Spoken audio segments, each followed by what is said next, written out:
이렇게 드시고. 예, 의원님 뒤에 서주시면. 예. 뒤에 서시.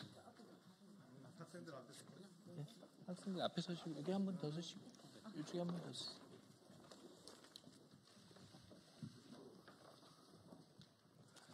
예, 국민의힘 박준택 의원입니다.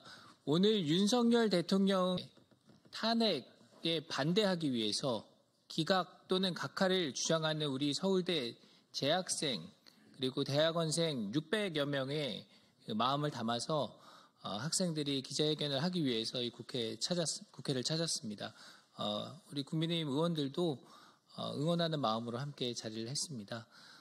곧바로 기자회견 시작하도록 하겠습니다. 한 10초 정도만 촬영하고 의원들은 기자회견장 밖에서 대기하도록 하겠습니다.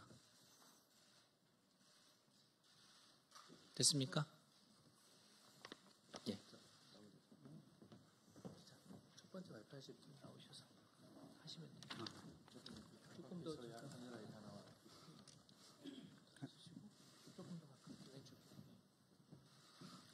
안녕하십니까. 저는 서울대학교 대학원 재학 중인 이기쁨입니다. 저희가 오늘 이 자리에 선 이유는 대통령에 대한 사기 탄핵을 신속히 각하시킬 것을 촉구하고 거대 야당과 선관위의 부정부패를 규탄하기 위함입니다. 헌법재판소의 책무는 헌법과 법률이 규정한 원칙을 철저히 준수하고 공정한 재판을 통해 국민이 신뢰할 수 있는 판결을 내리는 것입니다. 그러나 지금의 헌재는 본연의 책무를 수행하지 않고 있습니다. 대통령의 탄핵심판 과정에서 헌재는 대통령의 답변 기일을 보장하지 않았으며 일방적으로 변론 기일을 지정하였습니다. 또한 피소추인인 대통령으로 하여금 증인신문조차 직접 할 수 없도록 하였으며 초시계까지 동원하여 증인신문 시간을 제한함으로써 피소추인의 방어권을 제대로 보장하지 않았습니다. 국회 측의 수사기록 인증등본 송부 촉탁 신청을 채택하는 위헌을 저질렀으며 이에 대한 헌재의 답변은 헌법재판소법이 금지한 것을 하위 규정인 심판규칙으로 가능케 한다는 지극히 몰상식한 답변이었습니다. 다수의 증인들이 검찰 조서의 내용을 부인하였음에도 불구하고 이를 증거로 채택하였으며 특히 일관성이라고는 전혀 찾아볼 수 없는 곽종근의 진술과 그 누구도 알아볼 수 없는 홍장원의 메모조차도 증거로 채택하였습니다. 그러나 계엄 선포의 핵심적인 이유인 부정선거와 관련된 증거 신청들은 모두 기각하였습니다. 한덕수 권한대행의 탄핵소추안은 깊게 고민할 필요도 없는 사안임에도 불구하고 시간을 끌고 있으면서 마은혁 후보 임명에 대한 권한쟁의는 너무나도 신속하게 진행시켰습니다. 헌법재판관들의 편향성은 현재 전 국민들이 인지하고 있는 상태입니다. 즉, 그 누구도 헌법재판관들의 공정한 판결을 기대하기 힘든 상황입니다. 어떤 사람이 편향성을 짙게 드러낸 판사에게 재판을 받고 싶겠습니까? 재판관으로서의 자격조차 의심스러운 이들이 일반 국민도 아닌 대통령의 탄핵 심판을 너무나도 불공정하고 졸속하게 진행하였습니다. 탄핵소추안의 핵심적인 내용인 내란죄를 공판 중에 철회했음에도 불구하고 헌재는 이를 수용하였습니다. 이는 소추서의 동일성을 훼손한 것으로 내란죄 빠진 탄핵은 명백한 사기 탄핵입니다. 그럼에도 불구하고 헌재는 탄핵소추안을 각하시키기는커녕 국회 재의결 요구조차 하지 않았습니다. 이러한 헌재의 행태는 대한민국의 법치 질서를 뒤흔드는 행위이며 헌법재판소의 존재 이유 자체를 스스로 부정하는 것입니다. 대통령의 방어권조차 보장하지 않고 불공정한 재판을 진행하는 편향된 재판관들을 대체 어떤 국민이 신뢰한단 말입니까? 대한민국 헌법수호의 최후의 보루인 헌재가 너무나도 많은 위헌을 저지르고 불공정한 재판을 진행하는데 대체 헌재가 왜 존재해야 하는 것입니까? 얼마 전 중앙지법에서 대통령에 대한 구속 취소가 인용되었습니다. 지금까지의 대통령에 대한 공수처의 수사와 체포는 모두 불법이었다는 의미입니다. 늦게나마 사법부는 잘못된 것들을 바로잡고 있습니다. 헌재 또한 지금이라도 올바른 판결을 내림으로써 정의를 바로 세워야 할 것입니다. 위헌적이고 불공정한 탄핵 심판을 강행하여 대통령의 탄핵 소추안을 인용한 재판관들은 반드시 역사의 죄인으로 기록될 것입니다. 이에 저희는 이 자리에서 헌법재판소가 사기 탄핵을 신속히 각하할 것을 강력히 촉구합니다. 부디 사기 탄핵을 인용한 죄인으로 역사에 남지 않으시기를 바랍니다.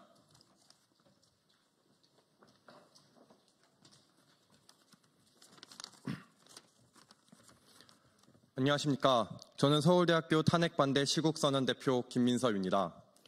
저희 탄핵을 반대하는 서울대인은 국회, 헌재, 공수처가 자행한 불법 탄핵 각하를 요구하고 비상계엄을 통해 알게 된 개혁이 필요한 사안들을 말씀드리겠습니다. 저는 지금까지 대한민국은 입법부, 사법부, 행정부가 상호 견제와 균형을 통해 운영되는 삼권 분립의 국가로 배웠습니다. 그러나 교과서와 현실은 매우 달랐습니다. 입법부, 특히 과반의 의석을 가진 민주당은 자신 마음대로 대한민국을 장악할 수 있었습니다. 여러분이 목격하신 바와 같이 대한민국의 대통령은 이렇게 빠르고 쉽게 체포되고 구속됩니다. 그러나 8개의 사건, 12개의 혐의, 5개의 재판을 받는 피의자라도 거대 야당의 당대표라면 절대로 감옥에 가지 않습니다. 민주당이 자의적으로 설정한 정의에 부합하지 않으면 대통령, 총리, 장관, 기관장, 검사를 불문하고 줄 탄핵을 자행합니다. 탄핵 소추안이 통과되면 이들의 손과 발은 꽁꽁 묶여 행정부가 정상적 기능을 하지 못하게 됩니다. 그러나 국민 여러분이 보신 바와 같이 탄핵을 당한 장관, 기관장, 검사들은 당당히 기각을 받아 복귀하고 있습니다. 국정 운영에 꼭 필요한 예산으로 역시 협박하여 행정부와 사법부의 존립 자체에 대한 위협을 가하는 것이 대한민국 삼권 분립의 현실입니다. 반면 국회를 견제할 수 있는 행정부와 사법부의 권한은 허울만 있을 뿐 실제적인 도움이 되지 않습니다. 대통령의 고유 권한인 비상계엄 역시 국회의 해산권이 의결되면 계엄군은 해산해야 합니다. 윤석열 대통령은 국회 거대 야당의 폭거에 맞서 대국민 호소를 목적으로 계엄을 선포했습니다. 저는 비상계엄 선포 당시 윤석열 대통령께서 왜 이런 선택을 할 수밖에 없었는지 전후 상황에 대해 고찰했습니다. 공부를 하면 할수록 29번의 탄핵, 예산안 폭거, 간첩법 반대는 대한민국의 근간을 흔들 수 있는 엄중한 사안이라는 것을 깨닫게 되었습니다. 87년 이후 지금까지 골았던 고름이 2024년 계엄이라는 바늘로 터져버린 것입니다. 탄핵 재판이 각하되어 윤석열 대통령께서 복귀하시면 지금과 같이 절대적 권한을 가진 제왕적 의회제를 국민과 힘을 모아 개혁해야 한다고 생각합니다. 국회가 가진 무소불위의 특권으로 자신들의 정파적 정치적 이익만 추구한다는 것을 알기에 국민들은 더 이상 국회를 신뢰하지 않습니다. 저는 이제 국회를 다시 국민의 것으로 돌려드려야 한다고 생각합니다. 국민의 다수가 뽑았다는 정치적 정당성으로 많은 권력과 권위를 부여받은 국회의원들이 국민적 신뢰를 얻기 위해서는 지금 국회가 가진 권력과 권한을 내려놔야 할 때입니다. 언론 역시 개혁의 대상입니다. 이번 주 화요일 SBS가 운영하는 유튜브 채널 스브스 뉴스에서 윤석열 대통령 탄핵 관련 여론조사를 진행했습니다. 조사 중 탄핵 반대 의견이 찬성 의견보다 많아지는 시점에 여론조사는 중단되었고 지금은 그 게시판에 접속할 수 없습니다. 이는 탄핵을 반대하는 목소리를 묵살하려는 모습으로밖에 해석할 수 없습니다. 탄핵을 반대한다는 이유로 극우로 낙인 찍고 선거에 대한 국민의 검증권을 보장하라는 목소리를 음모론으로 치부하는 것이 대한민국 언론의 현실입니다. 일부 언론은 윤석열 대통령에 대한 호칭을 사용하지 않고 있다가 지지율이 오르니 슬그머니 호칭을 사용하는 아주 비겁한 모습을 보이기까지 합니다. 심지어 서울대 탄핵반대 시국선언을 한 학생을 서울대생이 아니라는 가짜뉴스를 배포하고 쇼츠로 무한 생산이 되고 있지만 어떠한 책임도 지고 있지 않습니다. 아직도 일부 사람들은 이러한 가짜뉴스를 진실로 믿고 있습니다. 이러한 무책임한 행동이 정말 개탄스러울 뿐입니다. 언론은 국민의 눈과 귀를 장담하는 매우 중요한 역할을 하는 기관입니다. 그런데 언론이 객관적인 보도가 아닌 정파 싸움에 눈이 멀어 자신의 본분을 잃어버리면 이는 언론이라 부를 수 없습니다. 윤석열 대통령께서 하루빨리 복귀하셔서 언론의 편파보도 문제 해결을 위한 개혁을 진행해야 한다고 생각합니다. 일관되고 명확한 기준을 수립하여 더 이상 국민들이 가짜뉴스에 함몰되는 일이 없도록 해야 합니다. 국민은 진실을 원합니다. 더 이상 국민들의 눈과 귀를 속이려 하지 마십시오. 감사합니다.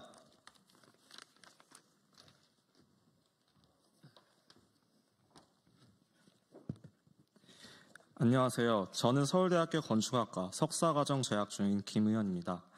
자유민주주의 국가인 대한민국은 헌법에서 국민 개개인에게 주권이 있음을 명시하고 또 국민은 선거를 통해 그 주권을 위임합니다. 그래서 선거는 민주주의의 꽃이라고 불립니다.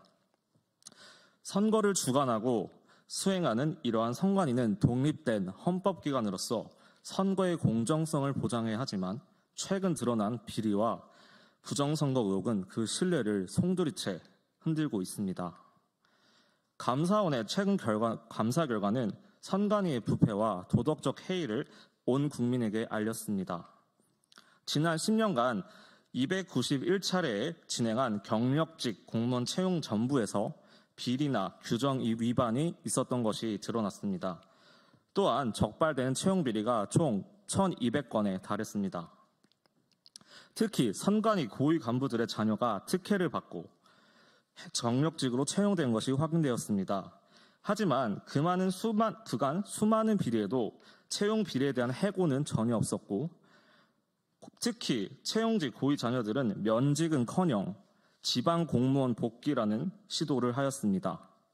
공정해야 할 기관이 내부적으로 특혜를 남발하여 이를 자정할 기능조차 갖추지 못한 현실은 심각한 문제가 아닐 수 없습니다.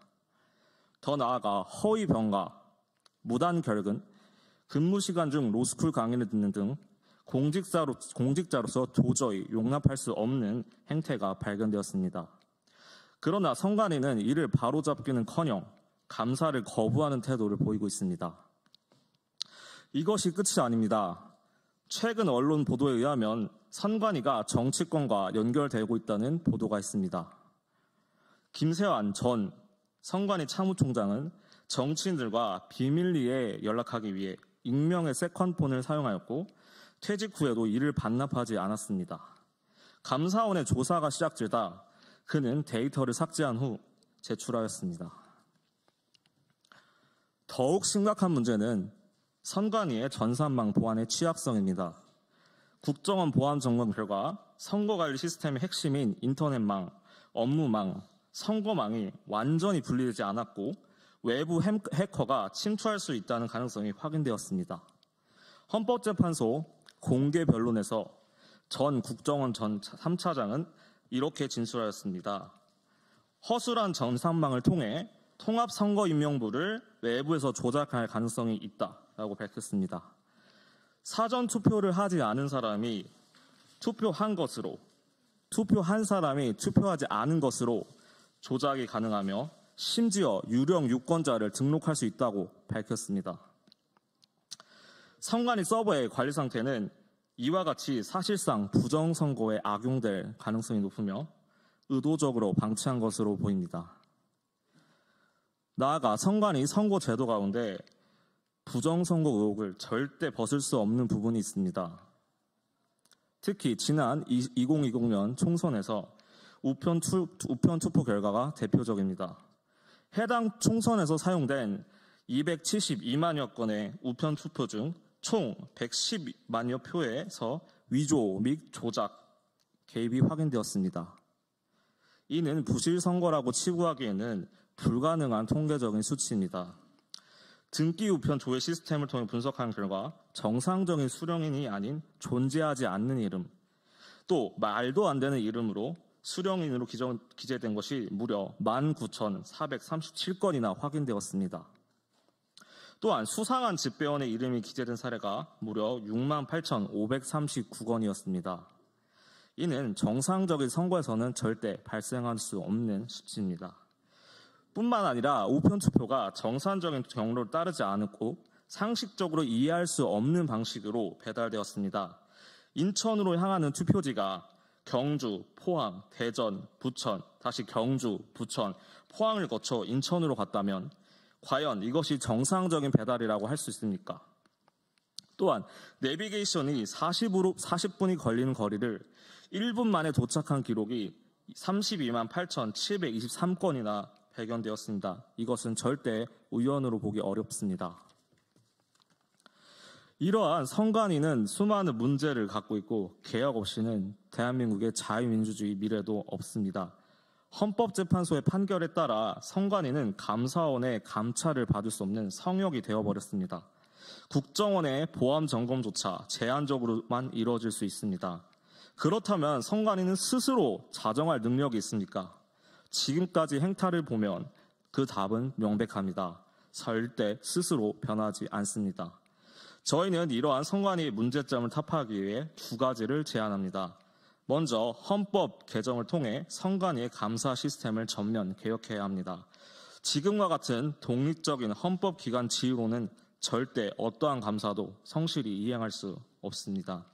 따라서 헌법기관에서 행정기관으로 격하 변화할 것을 제안드립니다. 선관위는 헌법기관이 아닌 행정기관으로도 충분히 공정한 선거를 치를 수 있습니다. 행정기관으로서 여러 감사기관의 감사, 사법 및 입법부의 견제 아래서 공정한 선거를 수행할 수 있습니다. 그리고 가족세습기관으로 전락한 선관위는 국가가 아닌 특정한 인물 또는 조직을 위해 공무를 수행할 우려가 많습니다. 따라서 지금과 같이 경력직이 아닌 공채 위주의 채용으로 대대적인 조직 개편이 필수적입니다. 그동안 비리가 있었다면 철저한 수사와 그 수사로 그 민낯을 밝히고 적법한 형사 절차를 밟아야 할 것입니다. 마지막으로 국민 일원으로서 당부드립니다. 선관위의 국민으로부터 이른 불신은 부정선거 의혹에 대한 철저한 규명, 철저한 조직 개편과 비리 수사로만 가능하다는 점을 말씀드립니다. 감사합니다.